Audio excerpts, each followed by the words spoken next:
ओम शांति। ओम शांति बाबा। आज 8 अप्रैल 2025 है और आज हम अध्ययन करने जा रहे हैं परमपिता परमात्मा के अनमोल मधुर महावाक्यों को, मुरली को।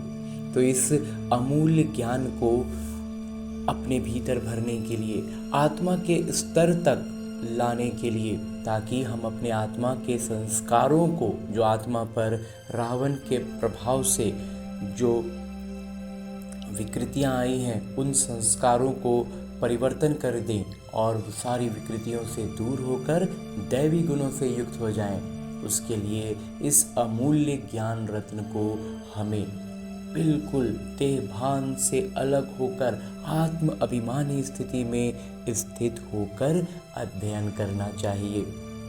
तो इसके लिए जो सबसे सहज विधि है वो है कि मैं आत्मा अपने इस स्थूल शरीर से अलग होकर, इस देहभान को भूलकर कुछ देर के लिए चलता हूँ अपने सूक्ष्म शरीर के साथ मधुबन की धरा पर, एक क्षण से भी कम समय में, और मधुबन में भी पांडव भवन के उस हिस्ट्री हॉल में जहां बाबा मुरलियां चलाया करते थे। तो इस स्थान पर, इस दिव्य भूमि पर अपने सूक्ष्म शरीर के साथ उपस्थित होने पर परमपिता परमात्मा की उपस्थिति से, उनके सानिध्य में आकर मैं आत्मा स्वयं में पवित्रता, शांति, प्रेम और सुख के प्रकंपनों का संचार अनुभव करता हूँ। और परमात्मा ने उस सूक्ष्म शरीर के साथ दृष्टि से मुझ आत्मा में ज्ञान, प्रकाश और शक्तियों का प्रवाह करते हैं और ये पूरा वातावरण आनंद से विभोर हो उठता है।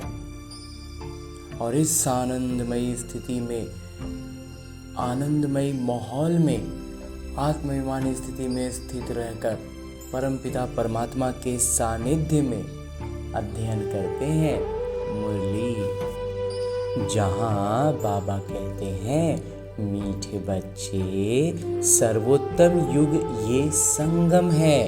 इसमें ही तुम आत्माएं परमात्मा पिता से मिलती हो। हम आत्मा अपने पिता से मिलती हैं। यही है सच्चा कुंभ। जो कुंभ का लौकिक मेला हमने देखा इतनी भीड़ में, उसका वास्तविक मेला तो ये संगम युग का अभी बाबा लगाए हुए हैं। ये संगम का समय है, सर्वोत्तम युग है। आगे प्रश्न रूप में बाबा कहते हैं कि कौन सा पाठ ही पढ़ाते हैं, कोई मनुष्य पढ़ा नहीं सकते। बाबा ही हैं जो ये पाठ पढ़ाते हैं, और वो पाठ कौन सा है, कोई मनुष्य ये पाठ नहीं पढ़ा सकता। उत्तर बतलाते हैं मेरे बाबा, देही अभिमानी बनने का पाठ, आत्म अभिमानी बनने का पाठ एक बाबा ही पढ़ाते हैं। ये पाठ कोई देहधारी नहीं पढ़ा सकता। पहले पहले तुमको आत्मा का ज्ञान मिलता है। तुम जानते हो हम आत्माएं परम धाम से एक्टर बन, एक किरदार को निभाने के लिए आए हैं। अभी नाटक पूरा होता है।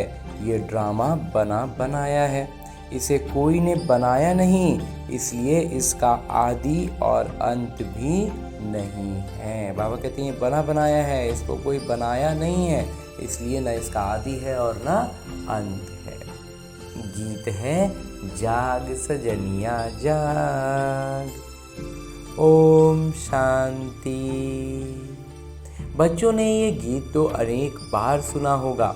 साजन सजनियों से कहते हैं, उनको साजन कहा जाता है जब शरीर में आते हैं, नहीं तो वो पिता हैं, तुम बच्चे हो। बाबा कहते हैं जब शरीर में आए ना तब साजन हुए, नहीं तो वो पिता और हम बच्चे हैं। तुम सब भक्तियाँ हो, भगवान को याद करते हो, ब्राइड्स और ब्राइड ग्रूम को याद करती हैं, दुल्हन जो होती है वो अपने दूल्हे को याद करती हैं।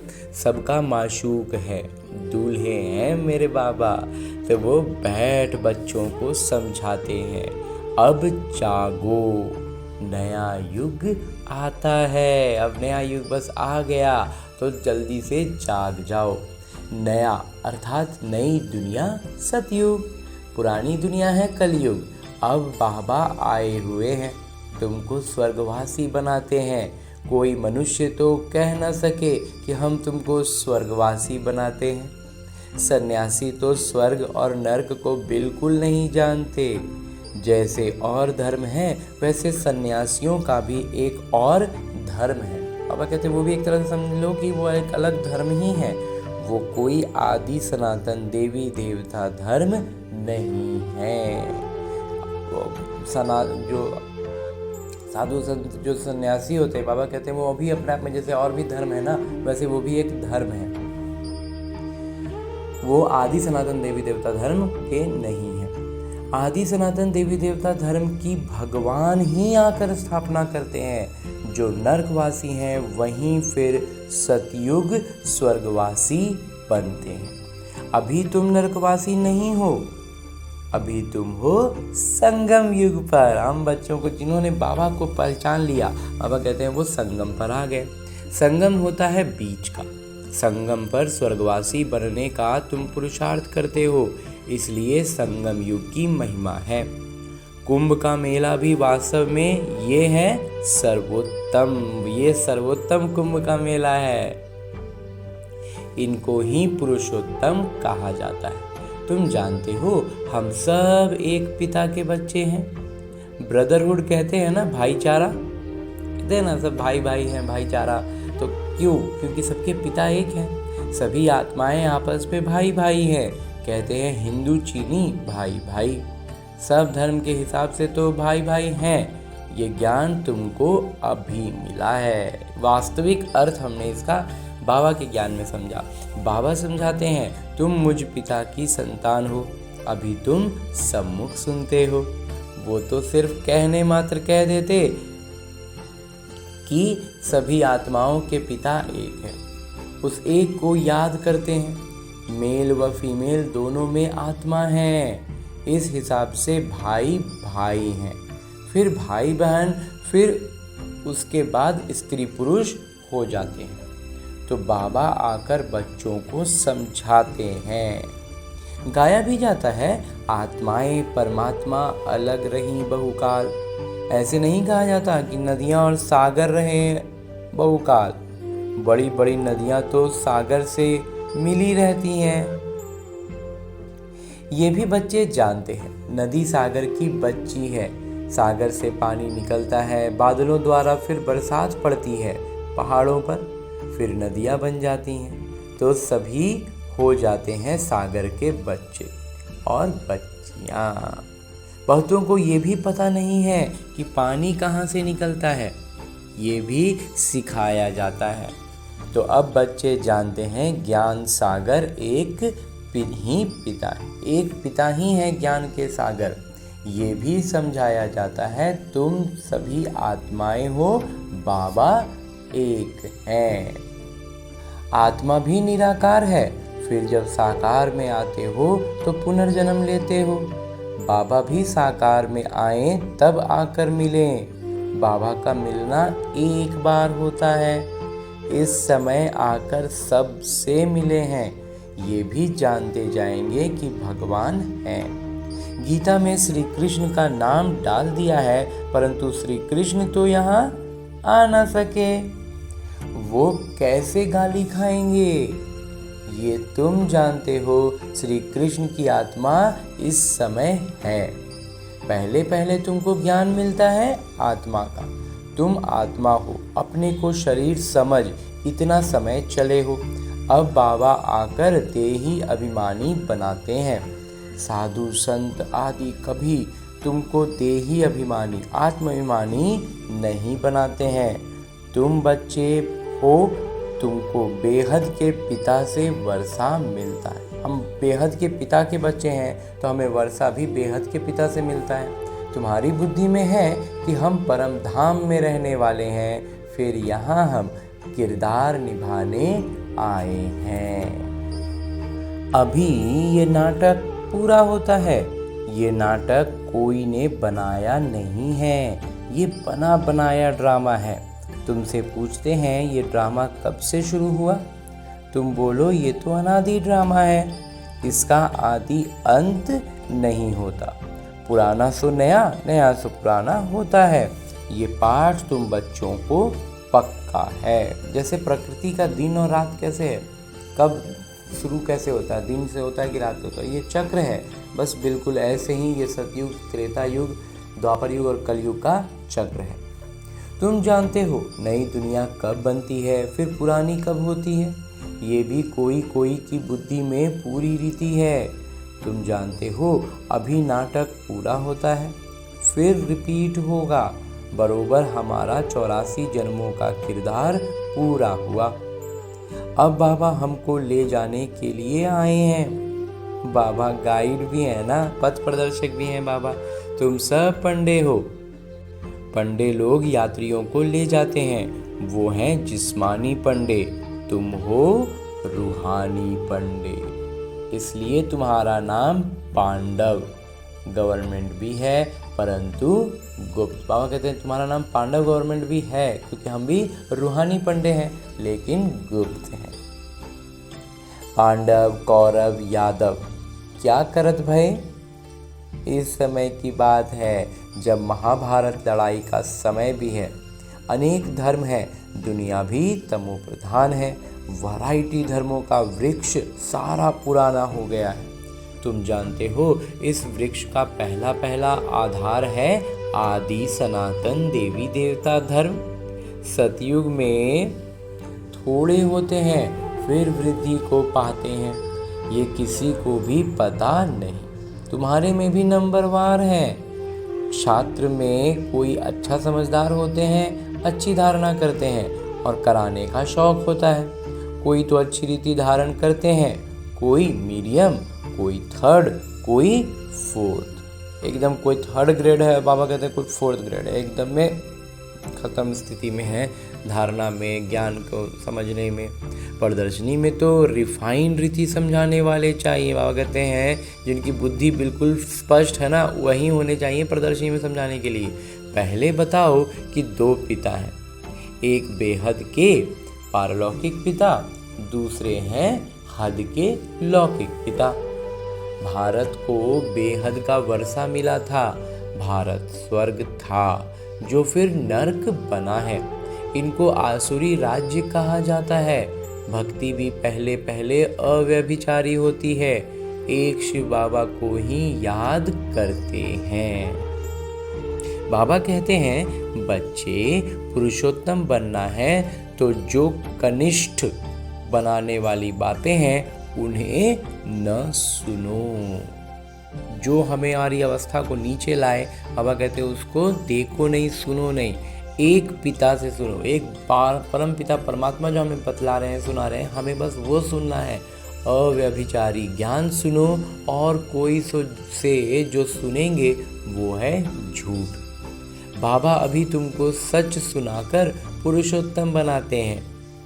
एविल बातें तुम सुनते सुनते कनिष्ठ बन गए हो। बाबा कहते हैं ये विकारी बातें, इधर उधर की बहुत तरह की दंत कथाएं सुनते सुनते कनिष्ठ बन गए हो, बुद्धि नीचे चली गई है। सोझरा है ब्रह्मा का दिन, अंधियारा है ब्रह्मा की रात। ये सब बिंदुएं धारण करनी है। नंबरवार तो हर बात में होते ही हैं। डॉक्टर कोई 10-20 हजार एक ऑपरेशन का लेते, कोई को खाने के लिए भी नहीं है। कोई डॉक्टर बन गया, वो एक ऑपरेशन करने का 10-20 हजार, उस समय बाबा कहते हैं, अभी तो लाखों में बात हो रही है, तो लेते हैं। और कोई है जिसको खाने के लिए खाना नहीं है। बैरिस्टर भी ऐसे होते हैं। तुम भी जितना पढ़ेंगे और पढ़ाएंगे उतना ऊंच पद पाएंगे। बाबा कहते हैं तुम्हारे में भी ऐसे ही है, जो ज्ञान को जितना ज़्यादा प्रखर तरीके से समझा सकते हैं, बता सकते हैं, बुद्धि में अपनी खुद की स्पष्टता है। बाबा कहते हैं वो भी अलौकिक कमाई में उनका वही हाल है। वो एक एक मिनट का उनको लाखों का मिल्कियत मिल रही है। और कोई है जो उनको खाने के लिए वो दास दासी हुए एकदम सबसे नीचे नंबर के बन जाएंगे। फर्क तो है ना, दास दासियों में भी नंबरवार होते हैं। सारा मदार पढ़ाई पर है। अपने से पूछना चाहिए हम कितना पढ़ते हैं, भविष्य जन्म जन्मांतर क्या बनेंगे। जो जन्म जन्मांतर बनेंगे सो कल्प कल्पांतर बनेंगे। बाबा कहते हैं कल्प कल्प भी इसका प्रभाव पड़ता है, तो अभी हमें समय मिलता है कि उसमें हम परिवर्तन कर सकें, अपना स्थिति ऊंचा श्रेष्ठ ला सकें। नहीं लाएंगे तो वो लगातार फिर हर कल्प में गिरते चला जाएगा। इसलिए पढ़ाई पर तो पूरा ध्यान देना चाहिए। विष पीना तो एकदम छोड़ देना होता है। बाबा कहते हैं विकारी बातें, विष की कोई भी चीज़ एकदम छोड़ देनी है। सतयुग में तो ऐसे नहीं कहा जाएगा मूत पलीती कपड़े धोए। इस समय सबकी चोली सड़ी हुई है, तमो प्रधान है ना, ये भी समझाने की बात है ना। शरीर ही एक हुआ रोग के स्तर पर, रोग में पूरा सड़ गया, और एक होता है मानसिक स्तर पर पूरी तरह से विकार में ऐसा लिप्त है ना कि शरीर पर भी उसका जबरदस्त प्रभाव होता है। तो इसलिए चोला बाबा कहते हैं ये सड़ा हुआ है, तो इसको धोना है। तो चोला को बाहर से नहीं धोना है, बुद्धि के स्तर पर जो मेंटल लेवल पर जो बहुत सारी विकारी बातें बुद्धि में चलती है ना, बाबा कहते हैं उसको सबको धोना है। इस समय सबकी चोली सड़ी हुई है, और वो उसको उठने का कारण एक तो आत्मा का संस्कार है और दूसरा शरीर का पतित तमो प्रधान अवस्था भी है। बाबा कहते हैं ये भी समझने की बात है ना, सबसे पुराना चोला किसका है? हमारा। हम इस शरीर को बदलते रहते हैं, आत्मा पतित बनती जाती है, शरीर भी पतित पुराना होता जाता है। शरीर बदलना होता है, आत्मा नहीं बदलेगी। तो आत्मा का स्तर भी नीचे आ रहा है, तो उसके हिसाब से शरीर भी बदल के नया लिए, लेकिन उसी कैटेगरी का मिलेगा। जिस कैटेगरी का छोड़े थे ना, लगभग उसी कैटेगरी का फिर नया मिलेगा। तो लगातार वो खराब ही होते जा रहा है। शरीर बूढ़ा हुआ, मृत्यु हुई, ये भी ड्रामा बना हुआ है, सबका किरदार है। आत्मा है अविनाशी। आत्मा खुद कहती है मैं शरीर छोड़ती हूँ। देही अभिमानी यानी आत्माभिमानी बनना पड़ेगा, और इसके लिए अभ्यास करना है आत्माभिमानी स्थिति में रहने का। मनुष्य सब देह अभिमानी है। अभी जितना मनुष्य देखते हैं सब के सब शरीर के भान में है। आधा कल्प है देह अभिमान, क्योंकि भाई आधा कल्प से देह के अभिमान में है, आधा कल्प है देही अभिमानी। लेकिन उसके पहले हम थे, बाबा कहते हैं आत्माभिमानी स्थिति में रहते थे, उसको भी तो स्मृति लानी है ना। इतना स्पष्ट ज्ञान मिलने के बाद तो वो स्मृति आनी ही है। देही अभिमानी यानी आत्माभिमानी होने के कारण सतयुगी देवताओं को मोहजीत का टाइटल मिला हुआ है, क्योंकि वो समझते हैं कि हम आत्मा हैं, अब ये शरीर छोड़ दूसरा लेना है। मोहजीत राजा की भी कथा है ना। बाबा समझाते हैं देवी देवता मोहजीत होते हैं, खुशी से एक शरीर छोड़ दूसरा लेना है। बच्चों को सारा ज्ञान बाबा द्वारा मिल रही है। तुम ही चक्र लगाकर अब फिर आए मिले हो। बाबा कहते हैं पूरा चक्र लगा के हम फिर से आकर बाबा से मिले हैं। जो और धर्मों में कन्वर्ट हो गए हैं वो भी आकर मिलेंगे, अपना थोड़ा बहुत वर्षा ले लेंगे, वही थोड़ा बहुत वर्षा जो मिलेगा वही फिर उनका आगे चलेगा। तो धर्म ही बदल गया ना। पता नहीं कितना समय उस धर्म में रहे हैं, 2-3 जन्म ले सकते हैं। कोई को हिंदू से मुसलमान बना दिया तो उस धर्म में आता रहेगा, फिर यहाँ आता है, लेकिन फिर वो यहाँ आएगा। ये भी है डिटेल की, ये विस्तार की बात है कि वो कोई भी धर्म में चला गया हो, बाबा कहते हिंदू से मुसलमान बन गया हो तो फिर मुसलमान में भी 2-3 जन्म ले लिया हो, लेकिन यहाँ फिर वो आएगा। बाबा कहते हैं इतनी बातें याद न कर सको, अच्छा अपने को पिता का बच्चा तो समझो। बाबा कहते हैं जितनी ज़्यादा विस्तार में घुसने लगेंगे ना, फिर बातें हो सकता है भूलें, नहीं समझ पाए, उलझ जाए। बाबा कहते हैं छोड़ो, अपना इतना तो समझ सकते हो कि हम अपने पिता के बच्चे हैं, इतना तो समझो। अच्छे अच्छे बच्चे भी भूल जाते हैं, बाबा को याद नहीं करते। बाबा कहते हैं और ये जो मुख्य बात है कि मैं आत्मा और मेरे बाबा पिता परमात्मा, ये बात अच्छे अच्छे बच्चे भूल जाते हैं। जो ज्ञानवान में प्रखर हैं, प्रदर्शनी भाषण अच्छा करते हैं, वो भी भूल जाते हैं, बाबा को याद नहीं करते हैं। माया इसमें भुलाती है, इसमें माया अपना पूरा जोर लगाता है। तुम भी पहले माया के मुरीद थे ना, अब ईश्वर के बनते हो। वो ड्रामा में किरदार है, पार्ट है। अपने को आत्मा समझ पिता को याद करना है। जब तुम आत्मा पहले पहले शरीर में आई थी तो पवित्र थी, फिर पुनर्जन्म लेते लेते पतित बनी हो। अब फिर बाबा कहते हैं नष्टो मोहा बनो, इस शरीर में भी मोह न रखो। ये शरीर भी बाबा ने आज कहा ना, एकदम सड़ा हुआ हो गया है। न केवल उसको हम शारीरिक रोग के रूप में लें, बल्कि मानसिक अवस्था भी जो ऐसी है ना, ये भी शरीर के प्रभाव से भी उसका प्रभाव होता है। शरीर में भी बहुत हम उलझ जाते हैं, इसलिए बाबा कहते हैं शरीर से भी मोह न रखो। अभी तुम बच्चों को इस पुरानी दुनिया से बेहद का वैराग्य आता है, क्योंकि इस दुनिया में सब एक दूसरे को दुख देने वाले हैं। इसलिए इस पुरानी दुनिया को ही भूल जाओ। इससे भी वैराग्य आता है, ज्ञान समझ में आने लगता है। तो बाबा कहते हैं भूलिए जाओ इसको। हम अशरीरी आए थे, फिर अब अशरीरी होकर वापस जाना है। अब ये दुनिया ही खत्म होनी है। अब ये दुनिया ही जो है ना, पूरा खत्म हो ही जाना है। तमो प्रधान से सतो प्रधान बनने के लिए बाबा कहते हैं मामेकम याद करो। और इस दुनिया के खत्म होने से पहले हमें अपने आत्मा के संस्कारों को बदल लेना है, ताकि हम दैवी गुणों से जब युक्त रहें। तो बाबा कहते हैं यहाँ तो फिर रहेंगे नहीं, शरीर में रहेंगे नहीं, तो जाएंगे और फिर वापस आएंगे।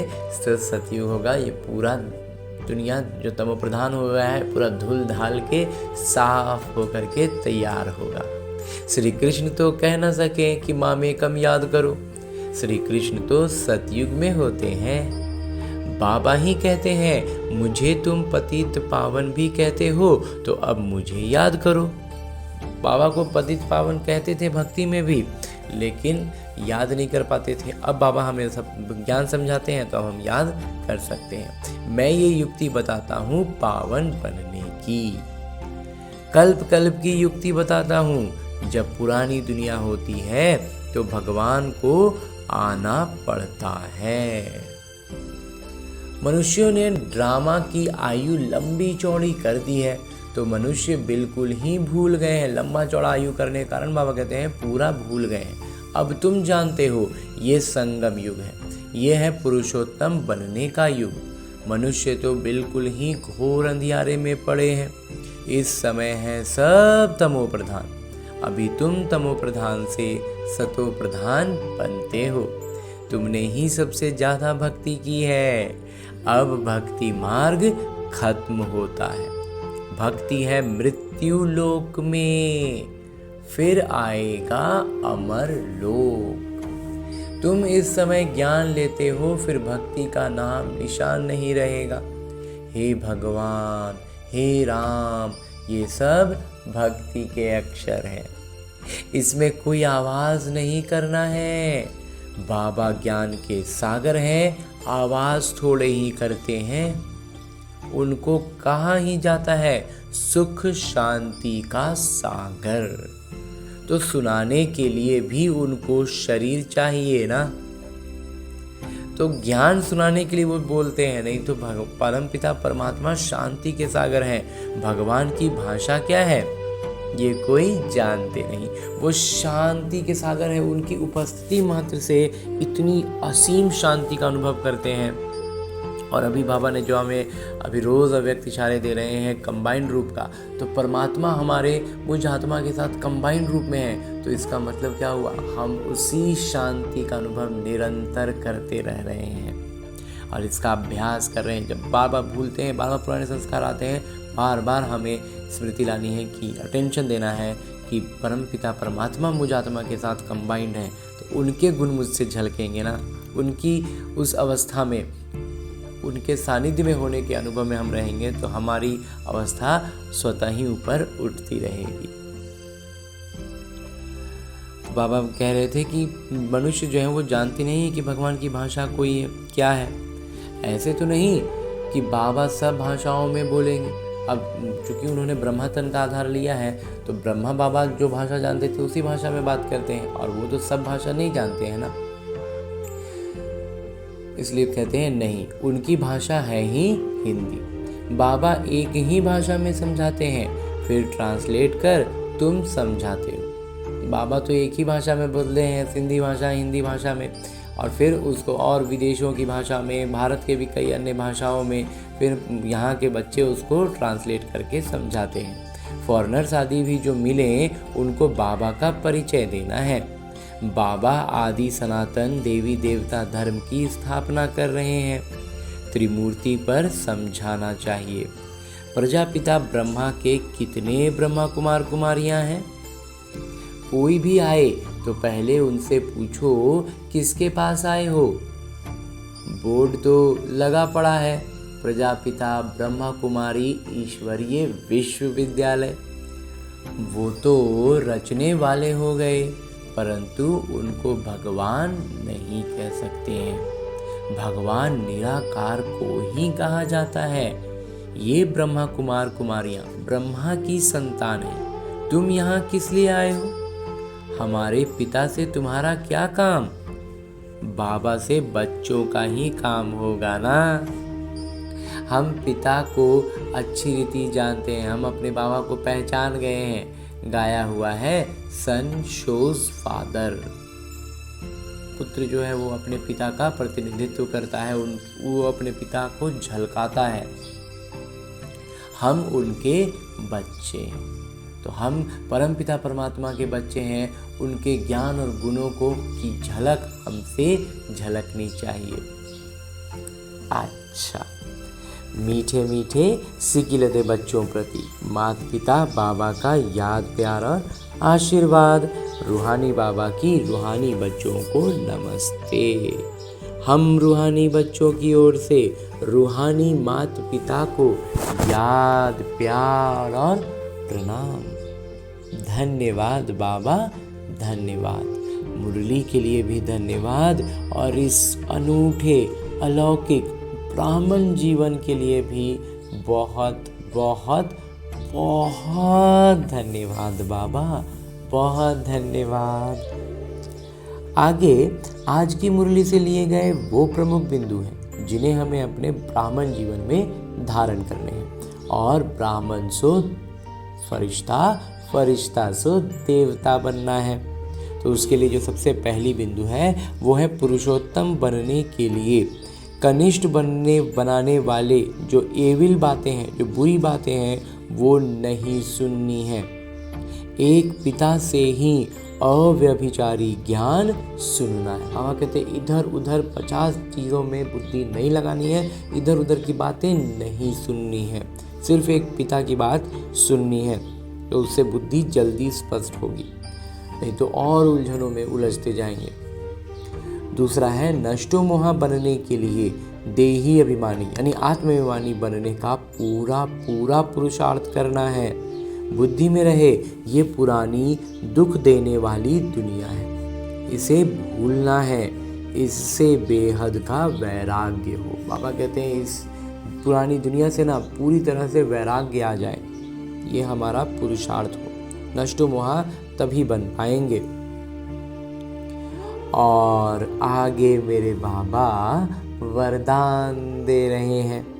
वरदान देते हुए मेरे बाबा कहते हैं संगम युग की सर्व प्राप्तियों को स्मृति में रख चढ़ती कला का अनुभव करने वाले श्रेष्ठ प्रारब्धि भव। बाबा कहते हैं जितने खजाने बाबा हमें देते हैं ना, इन सब प्राप्तियों का, इन सब खजानों का स्मृति एकदम हमेशा याद में रहे कि क्या क्या हमें मिल रहा है। तो जब याद में रहेगा ना तो वो अनुभव उसको हम हमेशा कर पाएंगे, और ऐसा करने से हम बाबा कहते हैं श्रेष्ठ प्रारब्धि बनेंगे। विस्तार से बाबा कहते हैं कि परमात्म मिलन व परमात्म ज्ञान की विशेषता है अविनाशी प्राप्तियां होना। ऐसे नहीं कि संगम युग पुरुषार्थी जीवन है और सतयुगी प्रारब्धी जीवन है। संगम युग की विशेषता है एक कदम उठाओ और 1000 कदम प्रारब्ध में पाओ। बाबा आज वरदान में इतना श्रेष्ठ बात इतनी गहराई से और इतनी महत्वपूर्ण हमें आज बतला रहे हैं कि ऐसा नहीं है कि संगम युग पुरुषार्थी जीवन है और सतयुगी प्रारब्धी जीवन है। मतलब जितना प्रारब्ध मिलेगा वो हमें सतयुग में मिलेगा, अभी तो खाली पुरुषार्थी में जीवन बीत जाएगा। बाबा कहते हैं ऐसा नहीं है। संगम युग की विशेषता है कि एक कदम उठाओ और 1000 कदम प्रारब्ध में पाओ। तो वर्तमान में भी हम एक कदम उठाते हैं ना, तो प्रारब्ध के रूप में बाबा 1000 कदम हमें देते हैं, चलकर हमारे पास आते हैं। तो सिर्फ पुरुषार्थी नहीं लेकिन श्रेष्ठ प्रारब्धी हैं। इस स्वरूप को सदा सामने रखो। बाबा कहते हैं ये स्मृति हमेशा रखो कि हम सिर्फ पुरुषार्थी नहीं, हम भी तो खाली मतलब होता है ना अभी बस मेहनत कर रहे नहीं। बाबा मेहनत करने वालों बच्चों को गोद में उठा लेते हैं। इसीलिए कहते हैं ना कि मेहनत करना उनको अच्छा नहीं लगता, बच्चों का मेहनत करना। तो मेहनत कब नहीं होगी? जब हम बाबा की गोद में आ जाते हैं।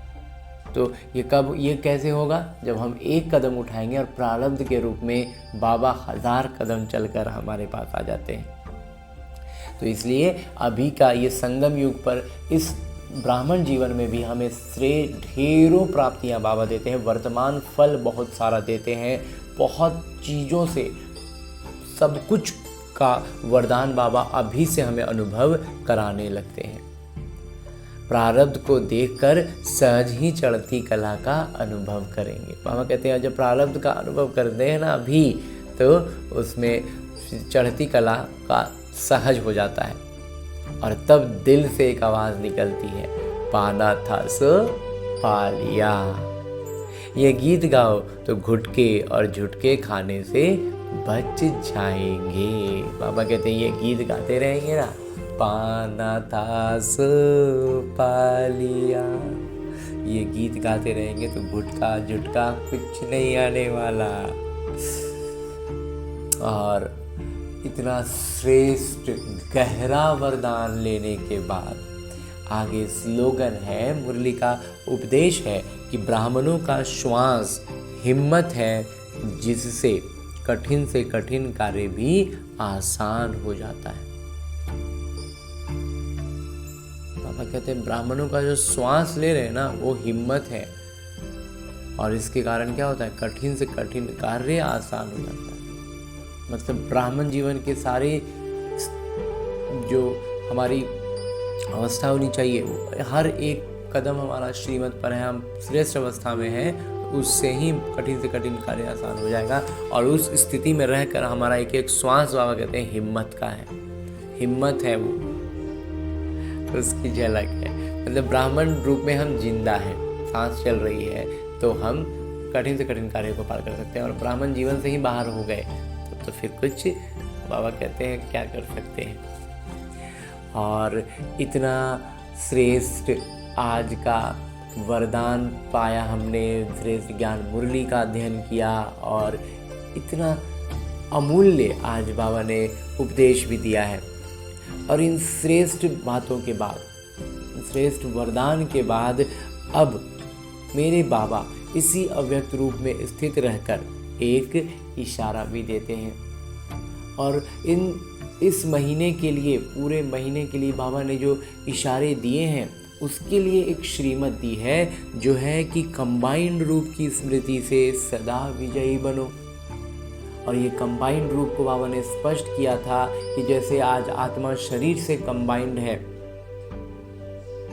बिल्कुल एक है, पता ही नहीं चलता है, बिल्कुल वैसे ही आत्मा परमात्मा से कंबाइंड स्थिति में आ जाए तो विजयी तो रहेंगे ही ना। क्योंकि परमात्मा की उपस्थिति जहाँ होगी वहाँ फिर कोई विघ्न बाधा माया कुछ पास ही नहीं भटकेगा, दूर से ही भाग जाएगा, तो विजयी तो बन ही जाएंगे ना।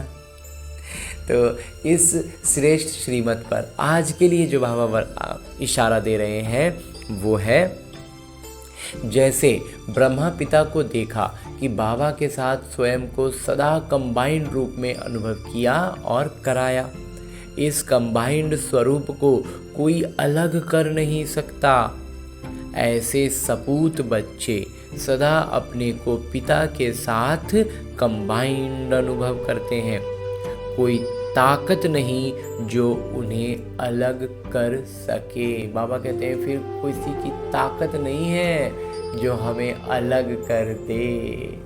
हम कंबाइंड रूप में रहेंगे, निरंतर बाबा के साथ रहेंगे। बाबा की याद तो रहेगी ही रहेगी।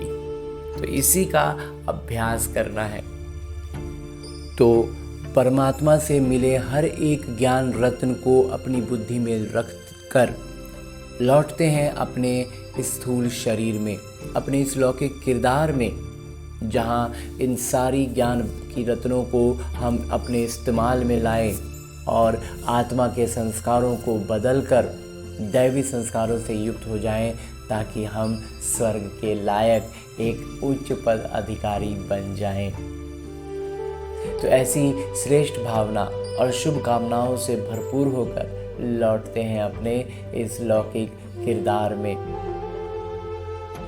एक एक क्षण को अभ्यास करने के लिए। अच्छा, ओम शांति।